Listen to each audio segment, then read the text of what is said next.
What's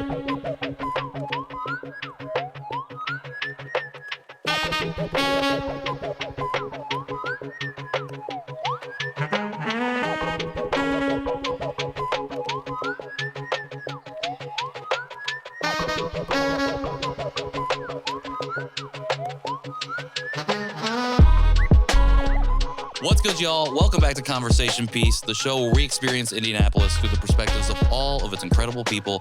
My name is Patrick. I am your host, and this is the Open Door, the series where we literally open the door to the studio and sit down with members of the community to talk about whatever is on their hearts. If you're interested in participating or you want to learn more, head to conversationpiecepod.com and click on the open door up at the top. And without further ado, we're going to get into it. Actually, with further ado, shout out to Life in Indy and the team over there for sponsoring this series. And with that, let's get it. My guest today is Destiny Taylor. Destiny, thanks for joining me. Thank you for having me. You have such a great podcast voice. I hope I can compliment you there. 100%. I appreciate the compliment. I hope I can compliment you well. Thank you. Thanks for having me. 100%. Destiny, for folks tuning in right now who don't know who you are, do you mind sharing just a little bit more about yourself? Yeah. So in short, Destiny, I am from Indiana, from here. I've lived in Los Angeles for the past 8 years, and I just recently moved back. Nice. And yeah, out there on the West Coast, I really delved into all things wellness, mindfulness, spirituality, as you do when you immerse yourself in that culture. And now that I'm back in Indy, I'm just continuing my work in that space. And I have a business called The Mama Green. Okay. And I have been hosting really cool wellness experiences here that blend the wellness aspect, of course. I'm a yoga instructor, also a sound bath guide. But I also love music. I love culture. I love Black and brown people and just vibes. So I've just been bringing that all together for events. I love it. And it's been, they've been doing really well. It's been cool. Yeah. Well, congratulations on that, on all your success. Did you feel like you had any of that pre-LA? Or did you feel like you had to bring some of that back with you to Indy? Great question. So definitely I've brought a lot of that back here to Indy, and it's actually been an intention of mine for a couple of years because growing up here, very, very beautiful Black background. We didn't do yoga. We barely worked out. We did not. We ate some good, soul food, but we didn't practice mindful eating. So it's been a objective of mine to come back and to bring those experiences, bring that knowledge here, and happy to have been doing that. Yeah, for sure.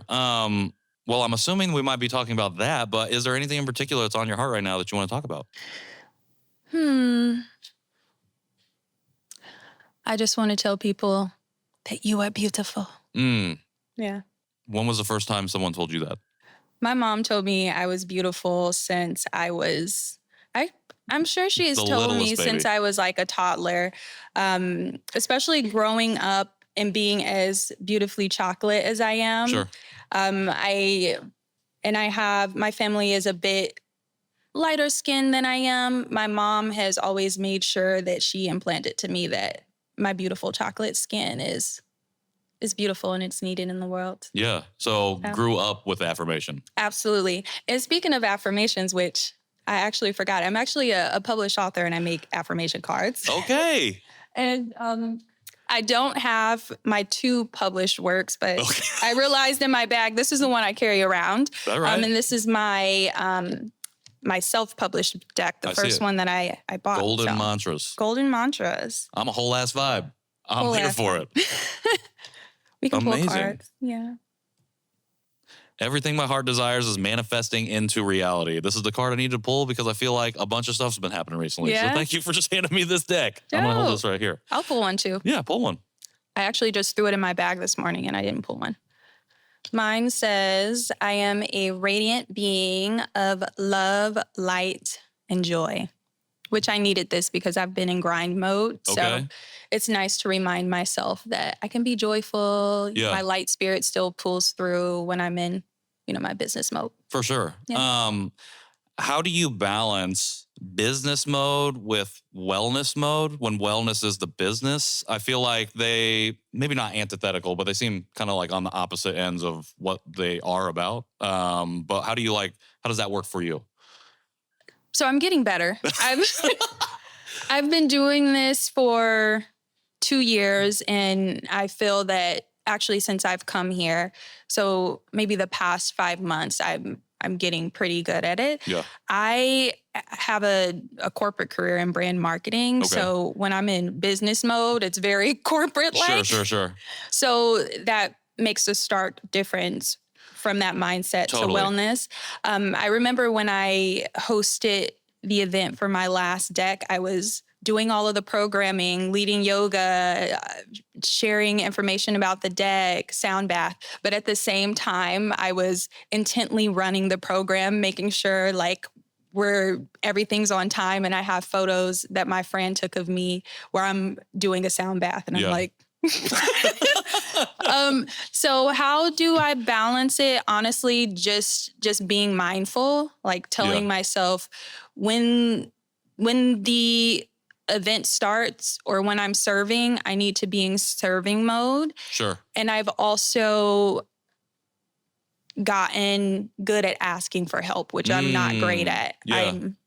I've been an independent lady for most of my life, but now I'm still an independent lady who likes help. Yeah, asking for help, that doesn't take away from your independence. Absolutely. Actually, I feel like it's made me stronger for sure. For sure. Yeah.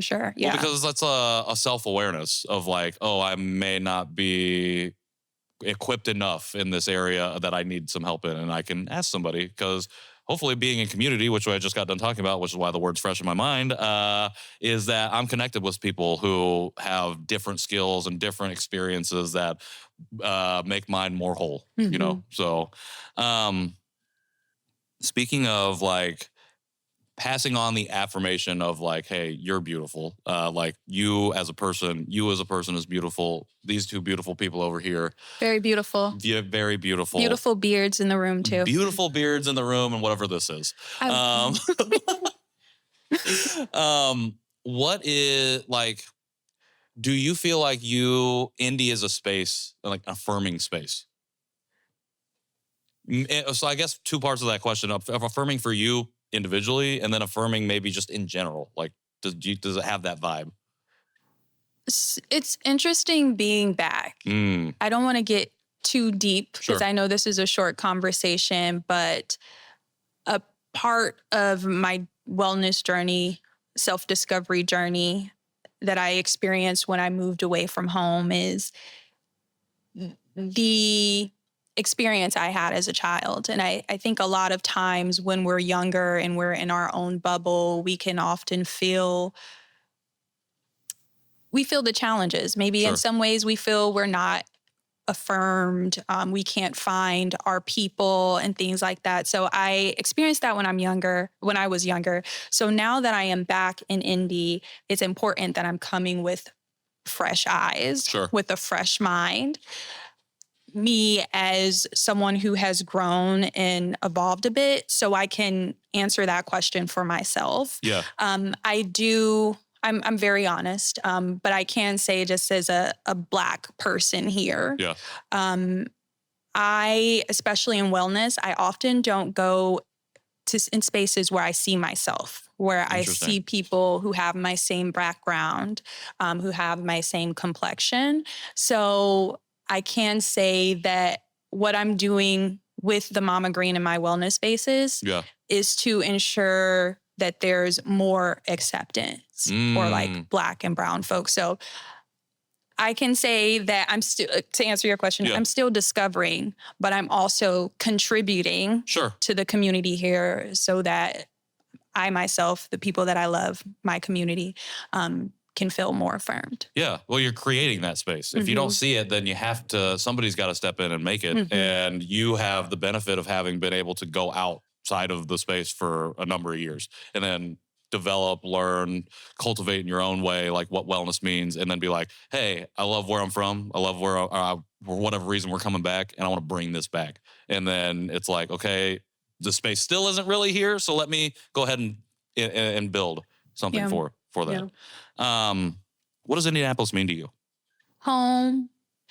It means walking outside with no shoes on, catching lightning bugs in my hands, seeing a bunch of lakes and walking alongside them. That's what it means for me. And especially living on the West Coast for so long, those are the things that I cherish about this place. Sure. Yeah.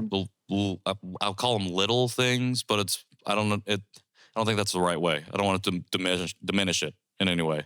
I'm trying to think of what, and I don't think nostalgia is the right way to describe it either. It's nostalgia, but I'm not sure how to explain it, but I can say coming from a desert and coming from a heavily condensed area, I took for granted like being able to do those things or like taking walks and hearing cicadas and seeing birds and stuff. So yeah, I think about it as like light pollution. Yeah. Like I grew up in rural Indiana. And so like I got the experience of like seeing the stars a lot and seeing like pitch black. But living in cities and then like living in like San Diego and Chicago and stuff in those condensed environments, it's like you do lose some of that. And when you were describing it, I was thinking the word space popped up into my head. Like space to move, space to breathe. Not that you can't find that in like LA or in other places, but something. It's challenging. It is, for sure. And I think the way the city is laid out, but then just Indiana in general as a state, like you can find more of those pockets of space to move freely or however you choose to move. Yeah. You can, lots of land. Yeah. Also, too, like lots of space to build community, which is great. It's amazing that, what you're doing here, what all of the tenants in the Stutz are doing where we're having this conversation. I don't know if that's public knowledge, but even to be able to just come here and just hop in, host my events, connect with people, that's space. That's a gem of what Indiana or Indianapolis provides. For sure. You may have already answered this question, but I want to ask, like, what do you want to see from the wellness space in the city? Not just the rest of the year, but maybe just going forward. Yeah. And this is what I want to see in wellness spaces in general. In general, okay. Just more like a true third space for people to connect. And what that looks like is we're not just doing yoga. We're not just doing sound bath. It's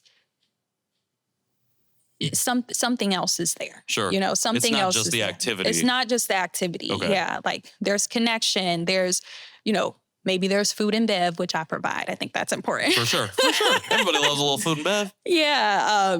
Music, culture, just like rich, integrated experience. Like you're not just going there to like, okay, I'm checked in and now I'm doing the thing and then I leave. Yeah. It's more of a place to, like you said, just build community and connect.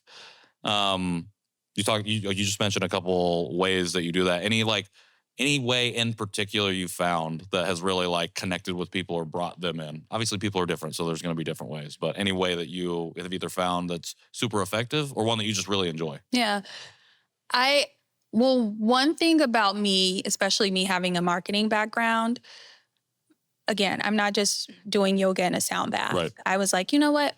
I want to bring a vibe. Like I'm thinking like candles, like I want to feel like I'm in Tulum. So I found that space, which is Saha Wellness Center, ran by a Black woman in Fountain Square. It's beautiful. It's like you're transported into Tulum.